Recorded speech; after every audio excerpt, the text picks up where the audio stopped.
নমস্কার বন্ধুরা, সোমার রেসিপি চ্যানেলে তোমাদের সবাইকে ওয়েলকাম। আজকে রেসিপি আলু সোয়াবিনের তরকারি।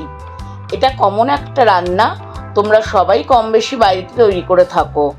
আজকে রান্নাটা আমি যেভাবে তৈরি করছি সেইভাবে একবার তৈরি করে দেখো, কষা মাংসের স্বাদকেও হার মানাবে। তো চলো দেখো আজকে রেসিপিটা। আলু সোয়াবিন তরকারি বানানোর জন্যে প্রথমে একটা প্যানে জল নিয়ে নিয়েছি। জলটা ফুটে উঠেছে, এবার গ্যাসের ফ্লেমটাকে লো করে আমি সোয়াবিনগুলোকে দিয়ে দেব। মিনিট দুয়েক রেখে দেব। সোয়াবিনগুলোকে খুব বেশি ফোটানো বা সেদ্ধ করার দরকার নেই, এইভাবেই মিনিট দুয়েক রাখলে নরম হয়ে যাবে। সোয়াবিনগুলোকে জল ঝরিয়ে অন্য একটা পাত্রে নিয়ে নিয়েছি। সোয়াবিনগুলোকে ভালো করে জল ঝরিয়ে নিতে হবে, না হলে রান্নার সময় ভালোভাবে গ্রেভিটা ঢুকবে না। এবার কড়াইতে দিয়ে দিচ্ছি 2 টেবিল চামচের মতো সর্ষের তেল।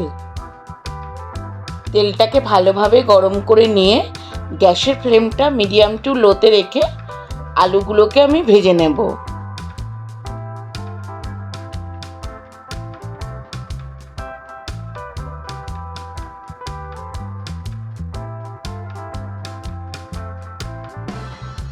আলুগুলো ভাজা হয়ে গেছে, এবার আলুগুলোকে তুলে নিয়ে একই তেলে সোয়াবিনগুলোকে ভেজে নেব।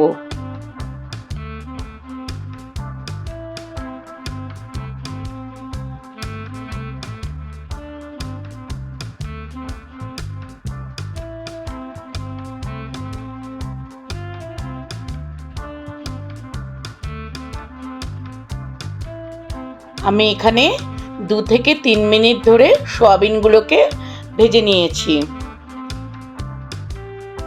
ফোড়নের জন্য দিয়ে দিচ্ছি গোটা জিরে, কাঁচা লঙ্কা, তেজপাতা আর একটা বড় এলাচ। দিয়ে দিচ্ছি কড়াইতে 2 টেবিল চামচ পরিমাণে তেল।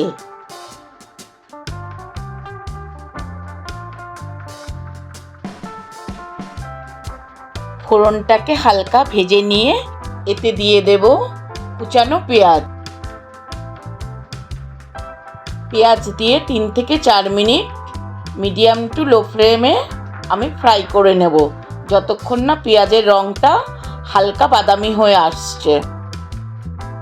এবার এতে দিয়ে দেব আদা রসুন বাটা। মিনিট দুয়েক কষিয়ে নেব। দিয়ে দিচ্ছি টমেটো বাটা।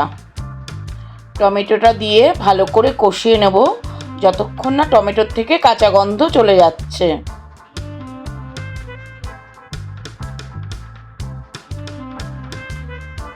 দিয়ে দিচ্ছি লঙ্কা বাটা। আমি এখানে একটা শুকনো লঙ্কা আর 2টো কাঁচা লঙ্কা বেটে নিয়েছি। ঝালটা আপনারা আপনাদের পছন্দের মতো দিয়ে দেবেন। এবার এতে দিয়ে দেব গুঁড়ো মশলা। দিয়ে দিচ্ছি হলুদ গুঁড়ো, কাশ্মীরি লাল লঙ্কার গুঁড়ো, ধনে গুঁড়ো আর জিরের গুঁড়ো।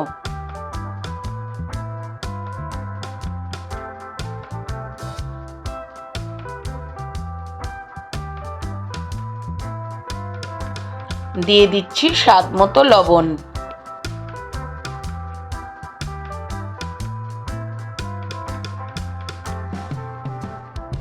মশলাটাকে ততক্ষণ কষাবো যতক্ষণ না মশলার থেকে তেল ছেড়ে দিচ্ছে। এবার এতে দিয়ে দেব আগের থেকে ভেজে রাখা আলু আর সোয়াবিনগুলোকে। মিনিট দুয়েক কষিয়ে নিচ্ছি।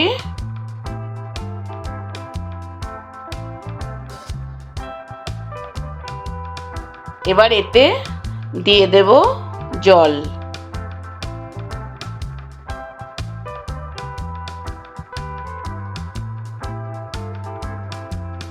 ঝোলটা ফুটে উঠেছে, এবার এতে দিয়ে দেব গরম মশলার গুঁড়ো।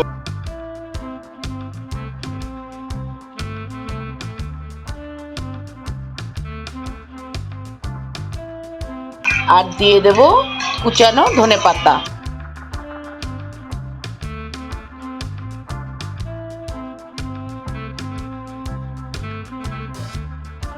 মশলার গুঁড়ো আর ধনেপাতা দিয়ে নাড়িয়ে এটাকে মিনিট 2 জন্যে ঢেকে দেব। তৈরি হয়ে গেছে আমাদের আলু সোয়াবিনের তরকারি। তোমরা এটাকে ভাত, রুটি, পরোটা সবের সাথেই সার্ভ করতে পারো। আজকের এই রেসিপিটা অবশ্যই ট্রাই করো, কেমন লাগলো জানিও। আর যদি ভালো লাগে তাহলে চ্যানেলটাকে লাইক, শেয়ার আর সাবস্ক্রাইব করার অনুরোধ রইল। আজকের মতো এখানেই শেষ করলাম। সবাই খুব ভালো থেকো। ধন্যবাদ।